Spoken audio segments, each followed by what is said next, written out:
హల్లెలూయా. అందరూ దేవుని స్తుతించండి. Praise the Lord. హల్లెలూయా. ప్రభువును రక్షకుడైన యేసుక్రీస్తు వారి నామములో దేవుని పాదసన్నిధిలో కూడి మీ అందరికీ నా హృదయపూర్వకమైన వందనాలు తెలియజేస్తున్నాను. అలాగే దేవుని సన్నిధిలో వాకింగ్ కొరకు ఎదురు చూస్తున్న మీ అందరికీ నా వందనాలు. అందరూ నిశ్శబ్దంగా ఉండండి.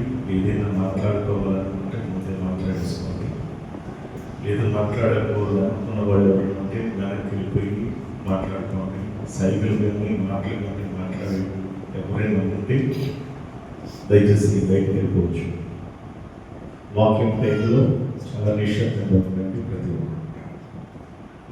ఈరోజు దేవుని వాక్యములో నుండి ఒక అమూల్యమైన విషయాన్ని మనం ధ్యానం చేస్తున్నాము.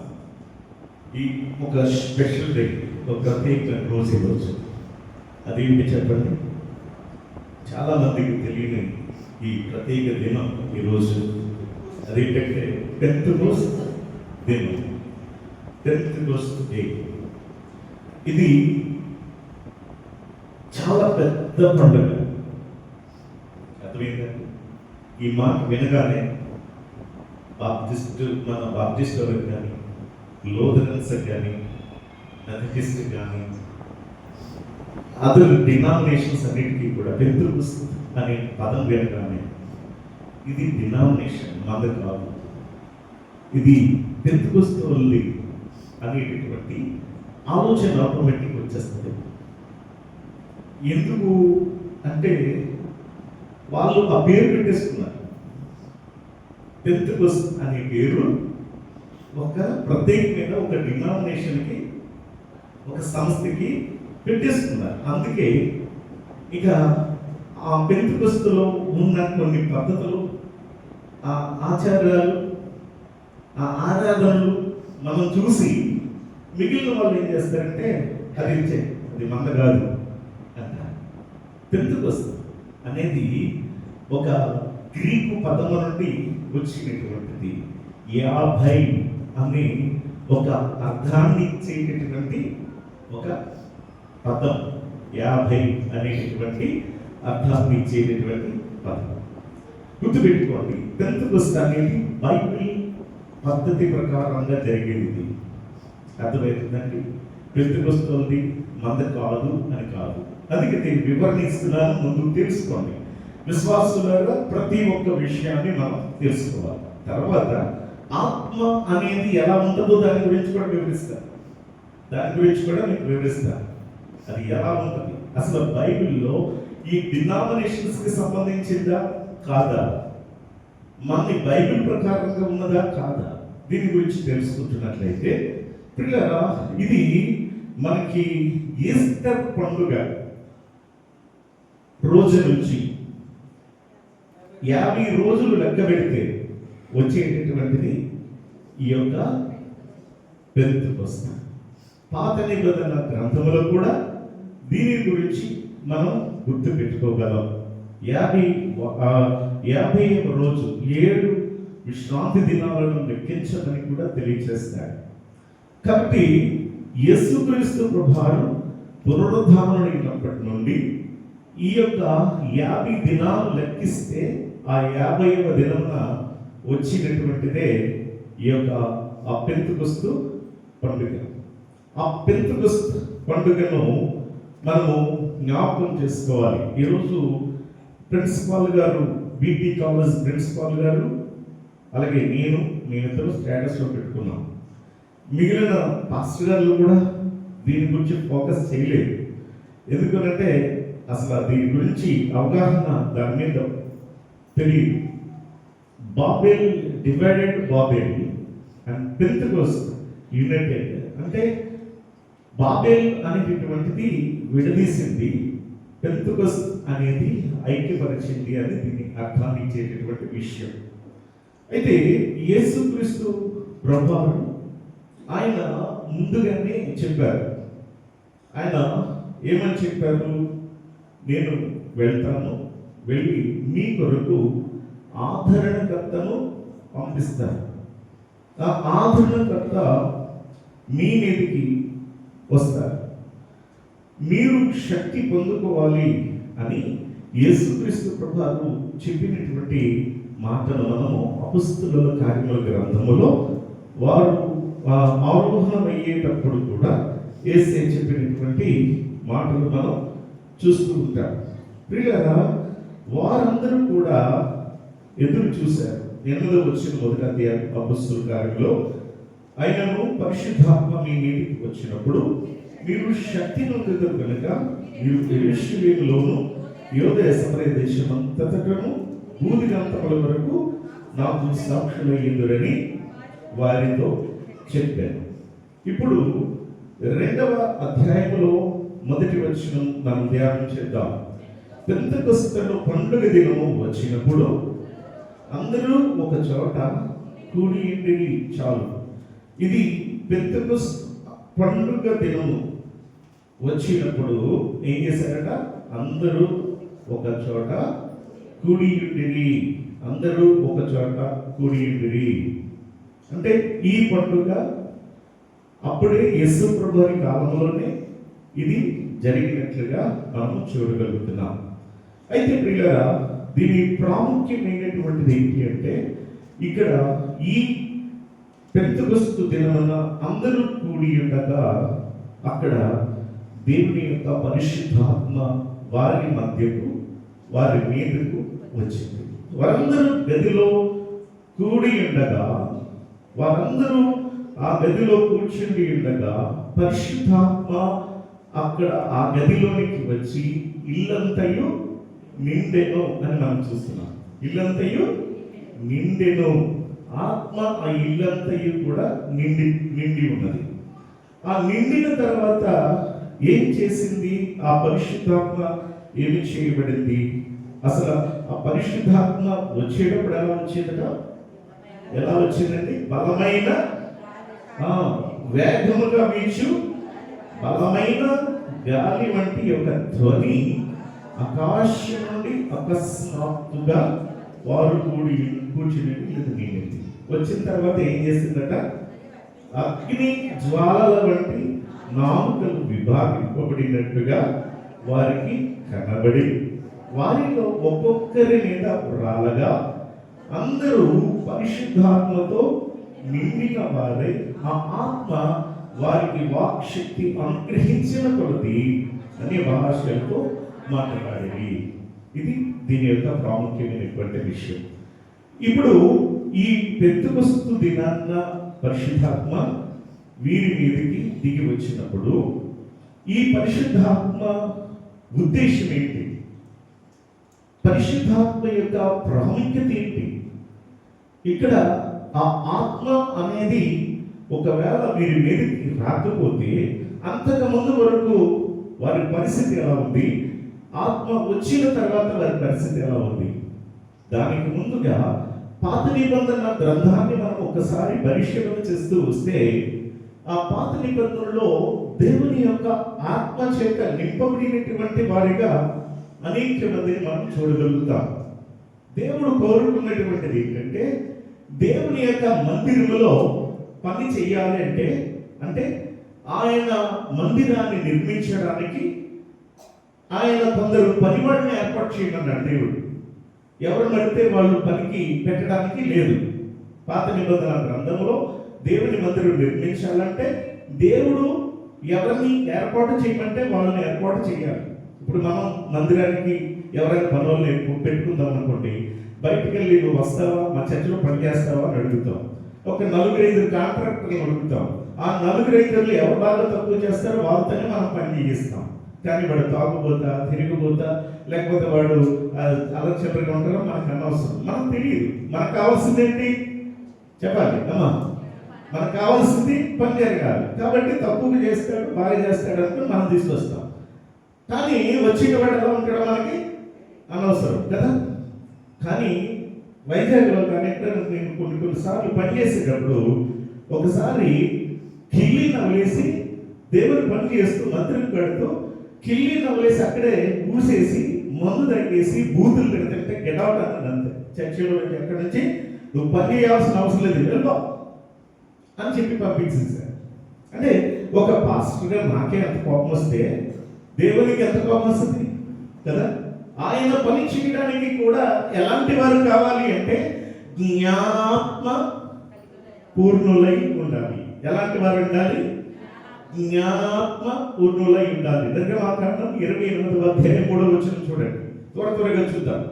నిర్గమాకాండము 28వ అధ్యాయము 3వ వచనం చదువు.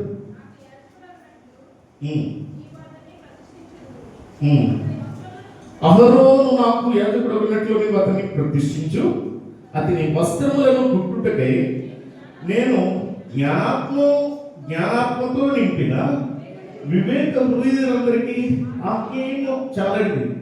ఇప్పుడు యాజకుడుగా, మొదటి యాజకుడిగా ఉన్న అహరోను గారికి వస్త్రాలు కుట్టాలట. అమ్మా, వస్త్రాలు కుట్టాలట. కుట్టాలంటే ఎవరు కావాలి? గోరుమందు కుట్టేవాళ్ళంట. కానీ ఎలాంటి వారు కుట్టాలంటే ఎవరు పడితే వాళ్ళు కుట్టడానికి లేదు, కానీ జ్ఞాన ఆత్మపూర్ణులై ఉండాలి. అంటే వారు ఆత్మ చేత నింపబడి దేవుడిచ్చిన జ్ఞానము కలిగిన వారై వారు ఆ యాజకునికి వస్త్రాలు కుట్టాలి. అంతేగాని ఎవరు పడితే వాళ్ళు కుట్టడానికి నో ఛాన్స్. ఈ అంగీలు ఉన్నాయి, ఇవన్నీ కుట్టడానికి మన ఆంధ్రలో ఎవరు లేరు. ఒక రాజమండ్రి ఒకటి, గుంటూరు ఎక్కడో ఉన్నారంటే ఇద్దరు ఉన్నారు. వాళ్ళు చచ్చిపోయారు. తర్వాత నేర్చుకుని వచ్చారు. నేను దేవుడిని అడిగాను, నా అంగి నేనే కుట్టుకునే జ్ఞానం నాకు ప్రభా, నా సర్ప్లస్ నేనే కుట్టుకునే జ్ఞానం ప్రభా అంటే దేవుడు నాకు ఆ జ్ఞానం ఇచ్చిన తర్వాత నా అంగి నేనే కుట్టుకున్నాను, నా సర్ప్లస్ నేనే కుట్టుకున్నాను. ఈ స్టోర్స్ కూడా నేనే కుట్టుకున్నాను. ఇది కొత్తది, వేరే మొన్న కొన్నాను, కానీ నా స్టోర్స్ కూడా నేనే కుట్టుకున్నాను. అంటే దేవుని పని కొరకు ఎలాంటి వారు కావాలి చెప్పాలమ్మా? జ్ఞానాత్మ పూర్ణులై ఉండాలి. తర్వాత 31వ వచనం ఒకసారి చదువుదాం. 31వ అధ్యాయము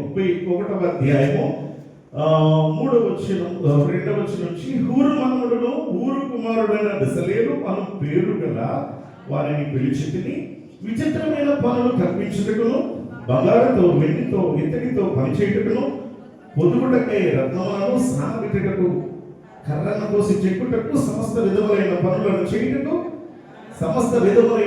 చేయుటకు జ్ఞాన విద్య వివేకములను సమస్తమైన పనులు నేర్పును, వారికి కలుగునట్లు వానిని అనగా బెసలేలు అనేటటువంటి వ్యక్తిని దేవుని ఆత్మపూర్ణునిగా చేసి ఉన్నాను. దేవునికి మహిమ కలుగును గాక. అమ్మా, ఏం కావాలి దేవునికి అంటే? జ్ఞానాత్మ పూర్ణులై ఉండాలి. ఆత్మతో నింపబడిన జ్ఞానులై ఉండాలి.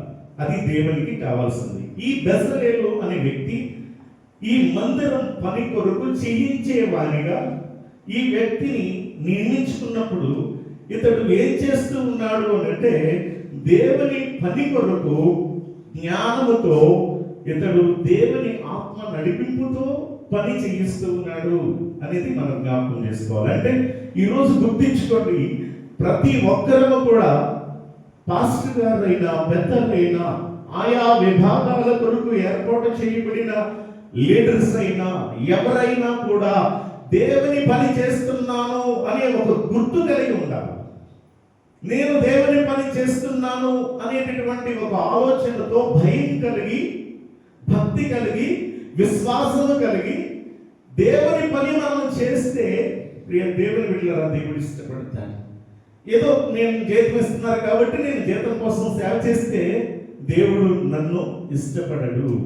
ఇది నా దేవుని పని, ఇది నా దేవుని సంఘం, నేను దేవుని కొరకు పని చేయాలి అని నేను నిర్ణయించుకుని పని చేస్తే, ఎవరు అయినా సరే దేవుని పని ఆత్మపూర్ణులుగా చేస్తే దేవుడు వారిని దీవిస్తాడు. వారిని బట్టి ఆ యొక్క సంఘాన్ని, ఆ కుటుంబాలను దేవుడు దీవిస్తాడు.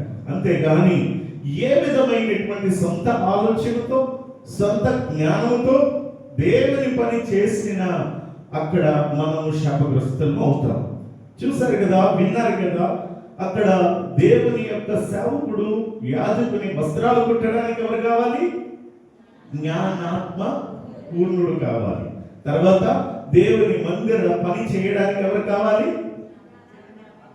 దేవుని యొక్క ఆత్మ పూర్ణులు కావాలి. అదే రీతిగా ప్రియ దేవుని బిడ్డలారా, దేవుని యొక్క సంఘాన్ని కాపాడడానికి, దేవుని యొక్క సంఘం అంటే పాత నిబంధన గ్రంథములో ఇశ్రాయేలీయులే దేవుని యొక్క సంఘం. దేవుని ప్రజలు ఎవరు? ఇశ్రాయేలీయులు.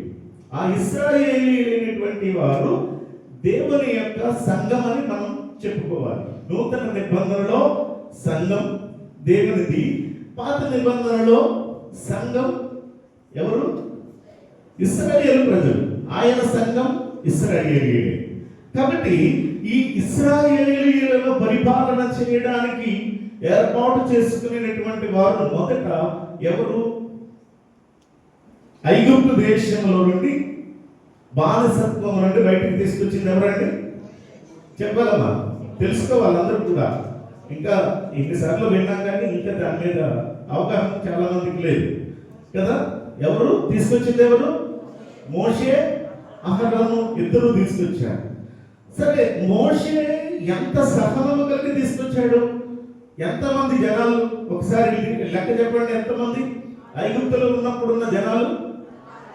6 లక్షల. 6 లక్షల కాల్బలం. అంటే ఓన్లీ కాల్బలము, యుద్ధ వీరులు, శూరులు, బలవంతులైన వారు ఎంతమంది? 6 లక్షల మంది ఉంటే మరి వారి భార్యలు లెక్కేసుకుంటే డబుల్ ఎంతైంది? 6 × 6 + 6 12 అయింది. మరి వాళ్ళిద్దరే ఉంటారా? భార్య భర్తలు ఇద్దరే ఉంటారా? వాళ్ళకి కనీసం ఒక్కొక్క పిల్లలన్నా లెక్కేసుకుందాం. ఎంత అయింది? 18 లక్షలు అయింది. ఇప్పుడు లేక ఒక ఇంటికి ఒక్క సరిపోయారా? అప్పుడు ఎంతమంది పుడితే అంతమంది. జనాభా తక్కువ కాబట్టి విస్తరించేలాగా చేశారు. ఏమండి అప్పుడు ఎంతమంది అయ్యారు? 18 ఇంటూ ఇంకా ఇంకా ఇంకా ఇంకా లెక్కేసుకుంటూ పోతే సుమారు 30 లక్షల మంది ఉండొచ్చు. 20 నుండి 30 లక్షల మంది వృద్ధులు ఉన్నారు, వారి తల్లిదండ్రులు ఉన్నారు.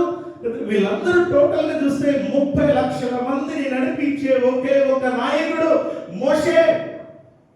అలాంటి ఆ మోషే ప్రియులారా ఎంత సహనం కలిగి, ఓర్పు కలిగి, నేర్పు కలిగి ప్రియ దేవుడిరా దేవుని ప్రజలను ఐగుప్తు బానిసత్వం నుంచి తీసుకొచ్చాడు బయటికి. మరి అలాంటి నాయకుడు కావాలి కదా. మరి తర్వాత నాయకుడు ఎవరు ఉండాలి కదా? మోషే తర్వాత నాయకుడు ఎవరు ఉండాలంటే వాళ్ళ అన్నయ్య అహరోను గారు ఉండాలి. ఎందుకంటే ఇద్దరిని ఒకేసారి దేవుడికి ఇచ్చాడు కాబట్టి, ఇద్దరు కష్టపడ్డారు కాబట్టి. కానీ దేవుడు అన్నాడు అహరోను నాయకుడు కాదు. ఎవరు? అహరోను యాజకుడు. దేవునికి ప్రజలకు మధ్యవర్తిగా ఉండాల్సిన వాడు యాజకుడిగా అహరోనుని దేవుడు ఏర్పాటు చేశాడు. కాబట్టి ఇప్పుడు అతని నాయకత్వం పనిచేయదు. ఇప్పుడు మోషే వంటి నాయకుడు తన ప్రజలను నడిపించేవాడు కావాలి. అలా నడిపించేవాడు కావాలంటే ఎలాంటి వాడు కావాలి?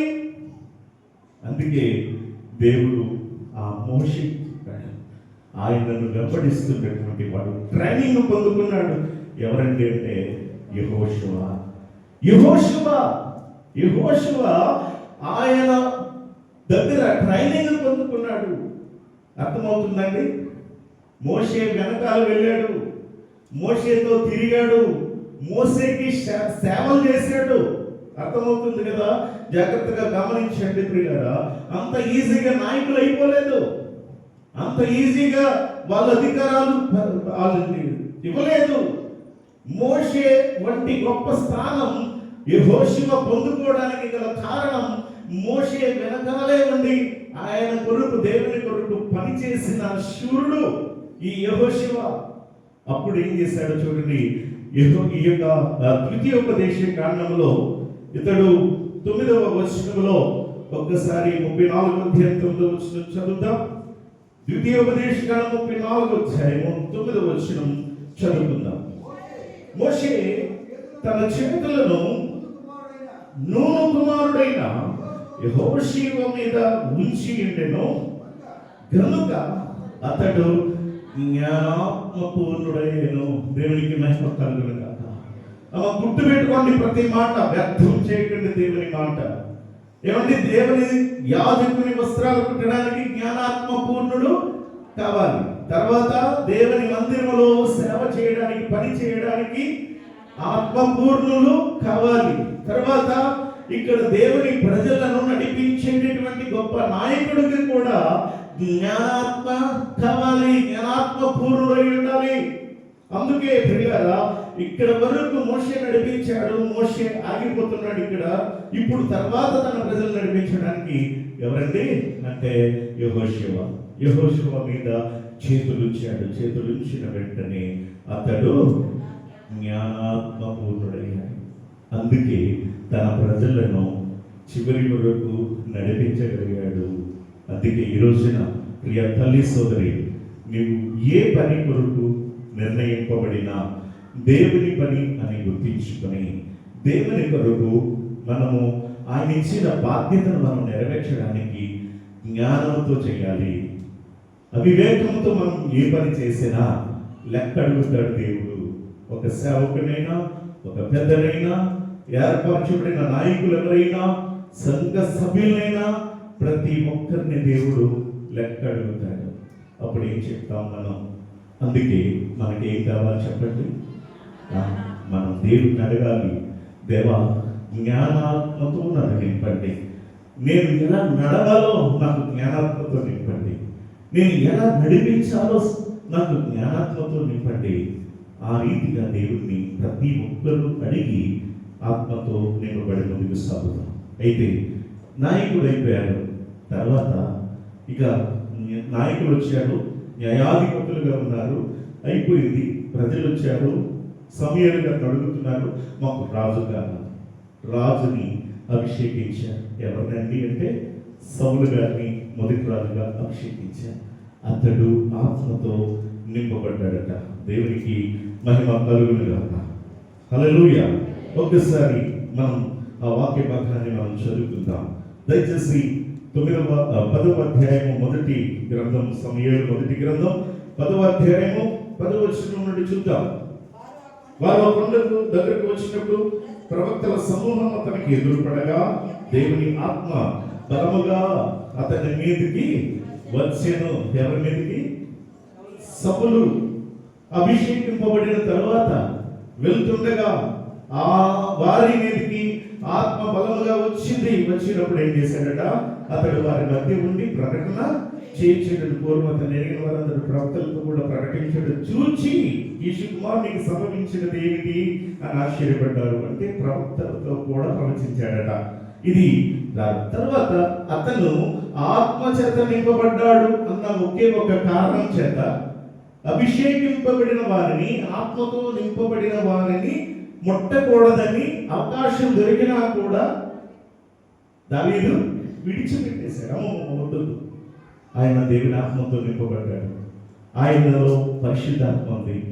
ఆయన దేవుని అభిషేకం పొందుకుని ఏర్పాటు చేయబడ్డాడు. ఆయనను మనం ముట్టకూడదు అని భయంతో ఉన్నాం. ఇప్పుడు ఆ భయం ఉందా ఎవరికైనా? దావీదుకి ఎన్ని అవకాశాలు వచ్చాయి, వినియోగించుకున్నా? పాస్టర్ గారు ఆయన మనలాంటి కదేంటి, ఆయనకి మనం ఈ భావనతోనే దేవుని సేవకులను పక్కన పెట్టి సేవకులు విలువ లేకుండా చేసే మనస్తత్వాలు కలిగిన వాళ్ళు చాలా మంది ఈ రోజుకి ఉన్నారు. ప్రియ దేవుని బిడ్డలకు జ్ఞాపకం చేస్తున్నాను. ఒకరోజు పాస్టర్ గారు వాక్యం చెప్తుంటే చాలా మంచి సేవకుడు నర్సీపట్నంలో, ఆ సేవకుడు మంచి సేవ చేస్తూ వాక్యం చెప్తుంటే ఇద్దరికి మధ్య గొడవలు వచ్చి ఆపో వాక్యం అన్నారట. వాక్యం ఆపు అంటే ఈయన వాక్యం ఆపలేదు, వెళ్ళి కాలర్ పట్టుకొని ఆయన్ని బయటికి తీసుకొచ్చేసాడు. బయటికి తీసుకెళ్ళిపోయేసరికి అక్కడ మొత్తం అందరూ గొడవలాడుతున్నారు. బయటికి వెళ్ళిపోయారు. వెళ్ళిపోయిన తర్వాత చర్చికి తాళం వేసుకున్నాడు, ఇంటికి వెళ్ళిపోయాడు. భోజనం చేశాడు, పడుకున్నాడు. 3 గంటలకి 4 గంటలకి టైం అయ్యలేదు, లేకపోతే లేదు. నాకు వెళ్ళిపోయాడు. భయము లేక పాస్టర్లే కొట్టేసుకుంటున్నారు స్టేజ్ల మీద, సంఘ సభ్యులు పాస్టర్ గారి మీద తిరగబడుతున్నారు. కారణం భయం లేక. దావీదుకి అలాంటి వాడు కాదు. అందుకే దేవునికి ఇష్టమైన వాడు దావీదు. అభిషేకింపబడిన వాడిని నేను ముట్టకూడదు, అవకాశం దొరికినా విడిచిపెట్టేశాడు. అది దేవుని యొక్క మనస్తత్వం. ప్రియులారా, ఇక్కడ చూడండి, ఇక్కడ దావీదు తర్వాత ఈ సౌలుకి దేవుని ఆత్మ వెళ్ళిపోయింది, విడిచిపెట్టి. ఎప్పుడు వెళ్ళిపోయింది? ఆత్మకు బదులు దురాత్మ ఉంది పక్కనే. గుర్తుపెట్టుకోండి, దేవుడు ఉన్నాడు, దేవుని యొక్క విరోధం ఎవరు? ఆపోజిట్ కంపల్సరీ ఉంటుంది ఎక్కడికైనా, మంచి చెడు. దేవుడు సైతాన్ కదా, అపవాది. ఇప్పుడు కంపల్సరిగా చుట్టూ ఎదురు చూస్తూనే ఉంటాడు ఎవరు? సైతాన్. ఎప్పుడు కూడా దేవుడు ఎక్కడున్నాడో ఆ చుట్టుపక్కల ఉంటాడు, ఆడు కనిపెట్టుకొని.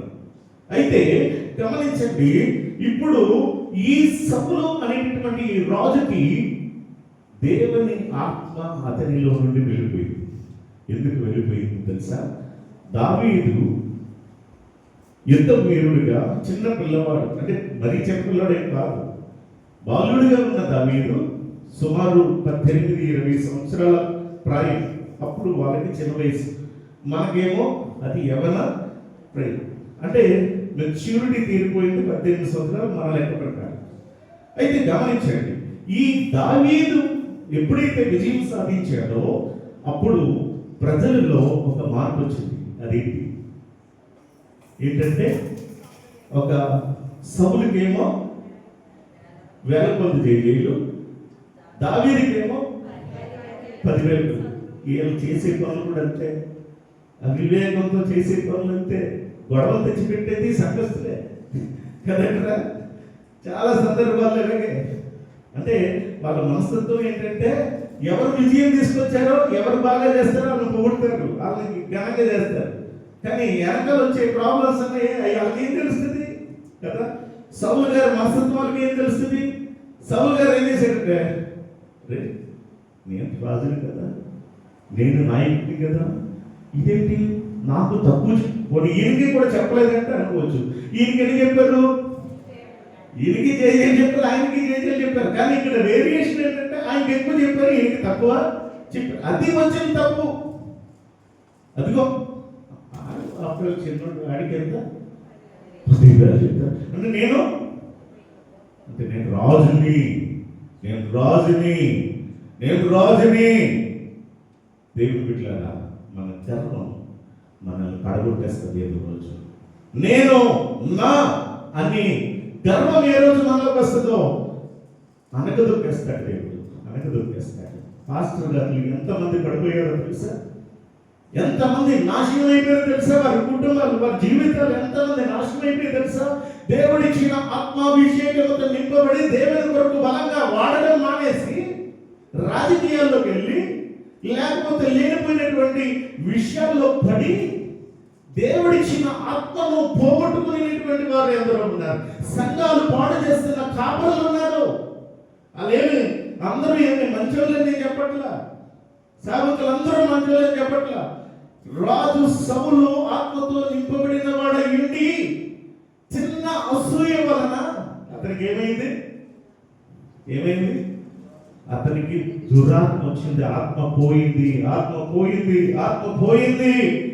అసూయకు ఛాన్స్ ఇస్తే, అపవాదికి అవకాశం ఇస్తే, చెడుకు అవకాశం ఇస్తే, దేవుడు ఇచ్చిన ఆత్మ మనలో నుండి వెళ్ళిపోతే ఏం జరుగుతుంది?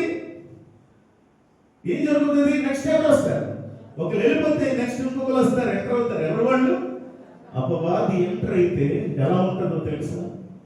ఒక దయ్యము పట్టినటువంటి వాణిలో దురాత్మ ప్రవేశించినప్పుడు సమాధిలో ఉండి కేకలు వేయచ్చు, వాడు గాయపరుచుకొనచ్చు, అనేకులను గాయపరుస్తూ సమాధులలో నివసించాడట దయ్యం పట్టిన వాడు. ఈయన పరిస్థితి అంతే.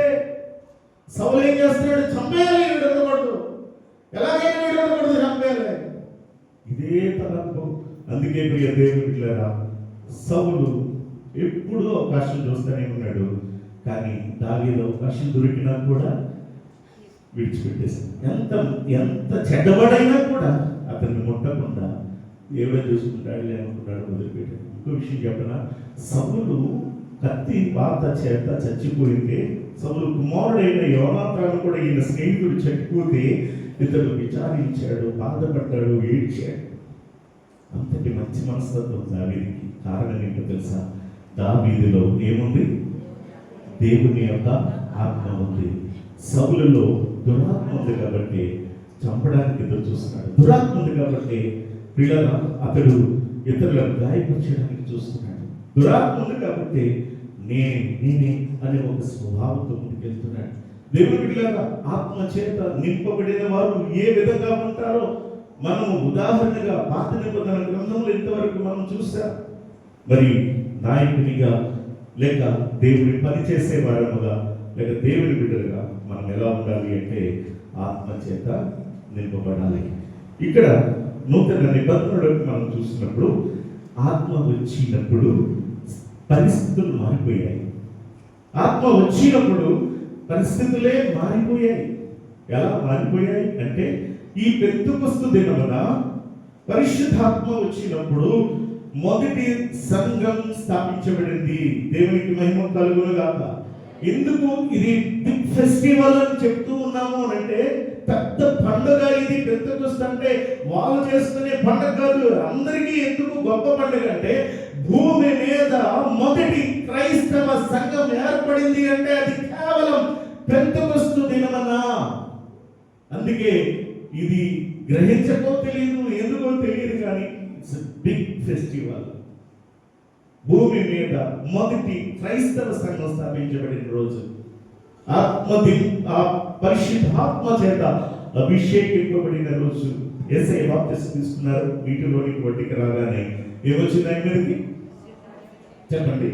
పరిశుద్ధాత్మ పావులను వలె ఆయన మీదకు వచ్చింది. ఇప్పుడు ఆత్మ వచ్చినప్పుడు వారి మీద ఒక్కొక్కరి మీద రాలగా వారు ఏం జరిగింది చెప్పాలి. అందరూ ఆత్మతో నింపబడిన తర్వాత ఏం జరిగింది అనంటే వారు వాక్శక్తి అనుగ్రహించిన కొలది అన్య భాషలు మాట్లాడసాగిరి. ఇది తెలియక కన్ఫ్యూజ్ అయిపోయి ఎక్కడి నుంచో వచ్చింది ఇప్పటికీ అదే మాట్లాడుతున్నారు. ఎందుకంటే అదేదో ఎక్కడ విన్నా కూడా ఒకటే మాట, ఒకటే భాష. అది రెక్కాక బాబాష్ ఏదో అంటారు. అది నేను ఎంత ట్రై చేశాను, నాకు రాట్లా, నోరు తిరగట్లా నాకు. అది ఇప్పుడు అంతా ఒకటే, ఆ 4 ముక్కలైనా ఉంటాయి ఏమో. అన్ని భాషలు అంటే ఒక్క 4 ముక్కలైనా ఉండేది, ఇంకా ఉండవా? ఇక్కడ అర్థం తెలియక ఎవరో చెప్పి ఇదే కరెక్ట్ అంటే అదే ఫాలో అవుతున్నాం మనం. అందుకే మనకి జ్ఞానం రావట్లా. మీకు ఒక విషయం చెప్తాను జాగ్రత్తగా. ఆత్మ మన మీదకి వచ్చినప్పుడు మనం ఎలా ఉంటాం అన్నది చాలా ఇంపార్టెంట్. చెప్పాను కదా పాత నిబంధనలో పని చేయడానికి వీరికి. ఇక్కడ ఆత్మ చేత నింపబడినప్పుడు అన్య భాషలతో మాట్లాడుతుంటే గలిబిలి ఏర్పడిందంట. గలిబిలి మొదలుకొని ఇప్పుడు ఏం జరుగుతుందంటే ఓ అరిసేయడం, ఎవరన్నా ఉంటే కొట్టేయడం, బట్టలు ఊడగొట్టేసుకోవడం, ఇలా ఉంటేనే ఆత్మ వచ్చింది అంటారు. ఇంకా ఏసై మీదకి ఆత్మ వచ్చింది. ఏసై అలా చేసాడా చెప్పండి. మీకు అవగాహన కోసం నేను చెప్తున్నాను, వాక్యాలు జాగ్రత్తగా గమనించండి. ఏసై మీదకి ఆత్మ వచ్చినప్పుడు అలా చేశారా?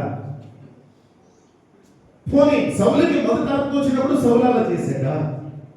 దావీదు మీదకి ఆత్మ వచ్చినప్పుడు ఆయన చేశాడా? అంటే ఏం చెప్తున్నాను అంటే మనము ఆలోచించే వారిని ఉండాలి. ఆత్మ వచ్చినప్పుడు ఎలా ఉంటామనేది ముఖ్యం. జాగ్రత్తగా వినండి. కేడిపేట బాప్టిస్ట్ చర్చిలో నేను సేవ చేస్తున్నప్పుడు చాలా మంది మార్పు చెందారు, బలపడ్డారు, దేవుళ్ళు ఎదుగుతున్నారు. 3 రోజులు మీటింగ్కి వెళ్ళాం. ఒక అబ్బాయి హాస్టల్లో 10వ తరగతి చదువుతున్నాడు. ఆ అబ్బాయి నా ఫ్రెండ్ తమ్ముడు. వాడిని పిలిచాడు, తమ్ముడు నువ్వు చాలా మంచివాడివి, చాలా భక్తిగా ఉంటున్నావు, సంఘాన్ని కొద్దిగా నడిపించు. 3 రోజులు మేము ఉండట్లేదు, మా అమ్మగారి దగ్గర సేవకు వెళ్తున్నాము, మీటింగ్స్ ఉన్నాయి, ఒకవేళ 5 రోజులు అవ్వచ్చు, 6 రోజులు అవ్వచ్చు, నువ్వు చూసుకో తమ్ముడు అని నాకు చెప్పేసి వెళ్తే అలాగే అని అన్నాడు. మీటింగ్ అయిపోయింది, మేము ఇంటికి వస్తాను. వచ్చేసి ఆ రోజు శుక్రవారం ప్రార్థన అవుతుంది. ప్రార్థన అవుతుంటే గబ్బా నేను ఎంటర్ అయ్యాను. మనోడు డ్రమ్ము కొట్టాడు. డ్రమ్ము కొట్టగానే మొదలెట్టాడు. ఓ చాలా భయంకరంగా మొదలెట్టేశాను వీళ్ళంతా. నేనేం చేయను నాకు అర్థం కాదు. ఎందుకంటే నా ఎక్స్పీరియన్స్ కూడా చూశాను, అనుభవించాను, నేను వచ్చాను కాబట్టి చెప్తున్నాను. అప్పుడు ఎందుకు ఇలా ఉన్నారు, ఎప్పుడూ లేదేలా ఏంటి అని సరే కామ్గా కూర్చున్నాను. ప్రార్థన అయిపోయింది. ఎవరిదాన్ని వెళ్ళిపోతున్నారు, ఎవరు మాట్లాడలేదు నాతో. అప్పుడు అడిగాను, ఏమి ఎందుకు మాట్లాడలేదు మీరు ఎవరు, ఏంటి ఏమైంది అంటే మీకు ఆత్మ లేదంట కదండి. ఆత్మ లేదా? నాకు ఆత్మ లేదా? ఎవరు చెప్పారమ్మా అంటే మీకు ఆత్మ లేదు కాబట్టి మాకు ఎంతవరకు ఆత్మ రాలేదండి. ఎవరు చెప్పారు అంటే అక్కడే ఆ బాబు లేదు కదా, ఆ బాబు చెప్పాడు. ప్రెసిడెంట్ అమ్మ గారి మీద, సెక్రటరీ అమ్మ గారి మీద, అందరి మీదకి వచ్చేసి, ఆ పిల్లల మీదకి వచ్చేసి బాల బాల. సరే, మరొక ఇంటి దగ్గర ప్రార్థన జరుగుతుంది. ప్రార్థన జరుగుతుంటే అక్కడ మొదలెట్టేసరి మళ్ళీ చెయ్యేశాను. జాగ్రత్తగా అందరూ జాగ్రత్తగా తెలుసుకోండి, ఎందుకంటే విషయం తెలుసుకోకపోతే మీకు అర్థం కాదు. చెయ్యేశాను, తప్ప పడిపోయింది. తప్ప పడిపోతే ఒక గంటది పాస్టర్ గారు ఆత్మని ఆరిపేస్తున్నారు.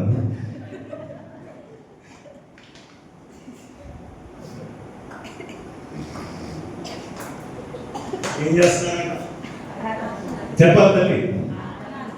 పాస్టర్ గారు ఏం చేస్తారు? ఆత్మని ఆవిడకేమో ఆత్మ వచ్చేసింది, మిగిలిన వాళ్ళందరికీ ఆత్మ వచ్చేసింది. అమ్మో అనుకొని అందరూ నేను చెయ్యతే టక్కన పడిపోయింది, ఆత్మ ఆపేస్తున్నారంట. అప్పుడు నేను అన్నాను, ఒక్క ప్రశ్న వేశాను, అమ్మా మీ అందరికి ఒక ప్రశ్న, ఆత్మ గొప్పదా దురాత్మ గొప్పదా?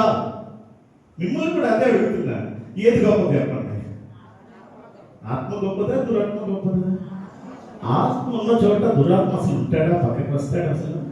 ఒకవేళ వచ్చినా, ఒకవేళ నాలో దురాత్మ ఉండి ఆమెలో పరిశుద్ధాత్మ ఉంటే నేను చెయ్యి వేయగానే నేను పడిపోతా, ఆత్మ ఎదురుగా నేను భరించలేను. దెయ్యం పట్టిన వాళ్ళకి దేవుని సేవకుడు వెళ్ళి ప్రార్థిస్తే దెయ్యం సేవకుడు ఏమైనా చేయగలరా? కారణం సేవకుడిలో దేవుని యొక్క ఈ దురాత్మ నాలో ఉంటే నేను పడిపోతా. నువ్వెందుకు పడిపోతావు? నువ్వు ఆత్మ ఉన్నప్పుడు ఆత్మ బలంగా ఉంటుంది, పడగొడతాడు ఆత్మ అని అన్నప్పుడు అప్పుడు కళ్ళు తెలుసుకున్నారు, అందరూ కళ్ళు తెలుసుకున్నారు. పిల్లరా, ఎందుకు ఈ మాటలు చెప్తున్నానంటే అవగాహన మీకు లేకపోతే ఎవరో వస్తారు, ఏదో చెప్తారు, అదే నిజమని నమ్ముతారు. మీ బాప్టిస్ట్ సంఘాల్లో ఆత్మ ఉండదు అంటారు, నిజమేనేమో. ఇన్నాళ్ళు మా పాస్టర్ గారు చెప్పలేదు, ఇన్నాళ్ళు మా పెద్దలు చెప్పలేదు, ఎవరు మాకు తెలియదు అనుకుంటారు మీరు. కానీ దాని అర్థం ఏమిటో గ్రహించండి. అనుభవాల్లో వచ్చినాడు నేను. ప్రియులారా, దేవుని పిల్లరా, ఆ యొక్క ఆ పరిశుద్ధాత్మ ఏ విధంగా ఒకరోజు ఆ ప్రెసిడెంట్ గారి కూతురు ఇలాగే హోల్లీ ప్రేస్ చేస్తాం. మనకు ఒక గంట ప్రార్థన అంటే ఎవరు రావట్లేదు, తాగుకుంటూ ఏంటో అర్థం కాదు. ప్రెసిడెంట్ సెక్రటరీ గారు వస్తున్నారు, ఇద్దరు లక్ష్మి గారు, ఎవరు మార్తమ్మ గారు వస్తున్నారు, లేదంటే అనంత వస్తుంది. ఏ మిగిలిన వాళ్ళు వస్తే ఒక గంట కూడా రారు ఉపవాస ప్రార్థనకి. రాత్రి 6కి మొదలు పెడితే తెల్లారి 6 అయ్యే వరకు చర్చి ఉండిపోయేవారు కేడిపేటలో. వచ్చిన అలాగే పాస్టర్ గారిని పిలిపించేవాడిని. ఒకరోజు మంచి పాస్టర్ గారి సేవకుని పిలిపించారు, వచ్చారు, 2-3 వచ్చారు. ఈవిడ మొదటి చేస్తుంటే అట్లా కావట్లేదండి. వెంటనే నేనేం చేశానంటే అబ్జర్వ్ చేస్తున్నాను. ఆవిడ ఏమన్నా తెలుసా? నేను మీ గుడంతా ఆవరించేశాను అన్నది. ఆవిడ అలా మొత్తం మీద సెంటర్కి వచ్చింది. చెయ్యేసాను, ఇంకొక కిందకి వెళ్ళి, నాకు తెలుసు కదా చెయ్యగానే తప్పని పడిపోయింది.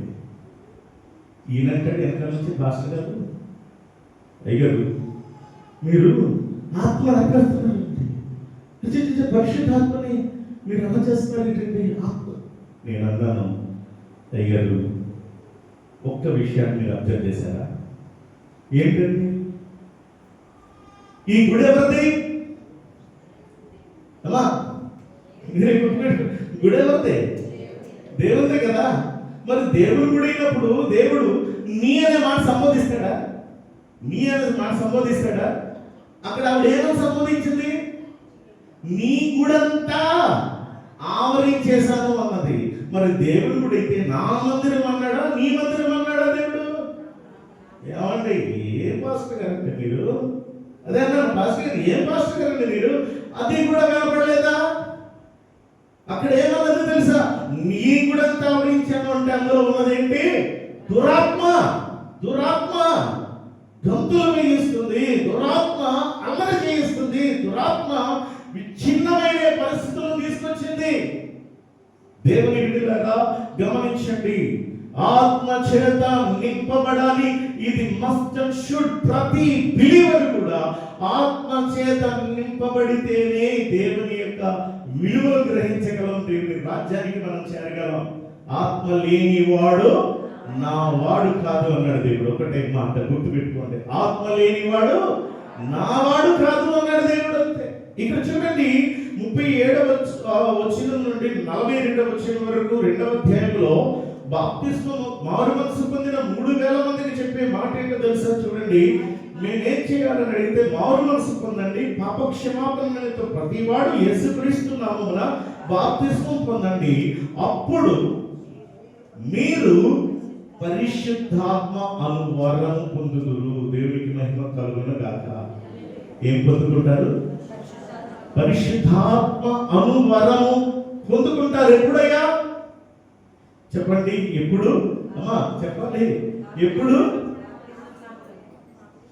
డ్రమ్ము కొట్టినప్పుడల్లా కాదు, ఏమండి చప్పట్లు కొట్టినప్పుడల్లా కాదు. ఎప్పుడు చెప్పాలి? వాక్యం ఏం నేర్పిస్తుంది మనకంటే, ఆత్మ అనేది ఎప్పుడు ఆత్మ చేత నింపబడతామంటే మనము మారు మనసు పొందాలి. మారు మనసు పొంది పాప క్షమాపణ నిమిత్తం యేసుక్రీస్తు నామములో బాప్తిస్మము తీసుకోవాలి. యేసయ్యకు పరిశుద్ధాత్మ మీదకి వచ్చింది బాప్తిస్మానికి ముందా, బాప్తిస్మం తర్వాత? అంటే అక్కడ మనకి మాదిరి. ఆత్మ చేత నింపబడిన వాడు ప్రియులారా, మనమందరము కూడా దేవుని కార్యాలనే చూస్తామట. అయితే ఆత్మ చేత నింపబడితే ఆ ఆత్మ మనలో ఉండి ఏం చేస్తారు? ఇది చాలా అవసరం. ఎంతమంది అయితే ఆత్మ చేత నడిపింపబడుదురో వారు దేవుని పిల్లలకు దేవుడు అధికారం ఇస్తున్నాడు.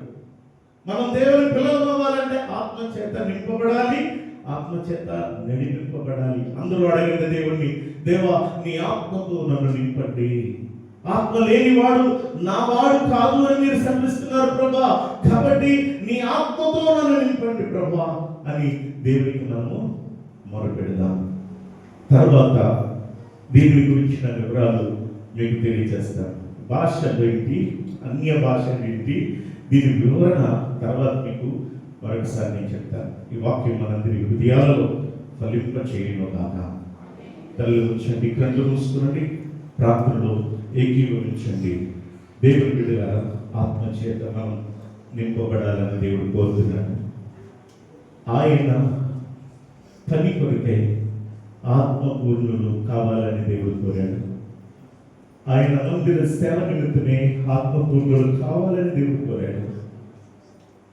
ఆయన విడుదలను పాటించుటకై రాజులు, నాయకులు ఆత్మపూర్ణులు అవ్వాలని దేవుడు కోరాడు. ఆత్మతో నింపబడినప్పుడు భయం కలిగి చేస్తాం. ఆత్మతో నింపబడినప్పుడు జాగ్రత్త కలిగి మనం చేస్తాం. ఆత్మతో నింపబడినప్పుడు ప్రియులుగా మనము బాధ్యతగా చేస్తాం. ఆత్మతో నింపబడిన మనం ఆయన కోసం జీవిస్తాం, ఆయన కోసం మరణిస్తాం. ఆయన కోరుకున్నది దేవుని ఆత్మతో, పరిశుద్ధాత్మతో నింపబడాలని కోరుతున్నాడు ఆయన. ఈరోజు మనం కోరుకునేది మనం ఆత్మతో నింపబడ్డాం. ఆత్మతో నింపబడ్డావా సోదరి సోదరుడా? పరిశుద్ధాత్మతో నీవు నింపబడ్డావా? ఒక్కసారి ప్రభుని అడగండి. అవును ప్రభా, ఆత్మ లేనివాడు నా వాడు కాదని సంకిస్తున్నాను. నీ ఆత్మతో నింపండి, నీ ఆత్మతో నన్ను బలపరచండి, ఆత్మతో నడిపించండి. కృప కలిగిన దేవా, పరిశుద్ధుడు తండ్రి వందనాలు.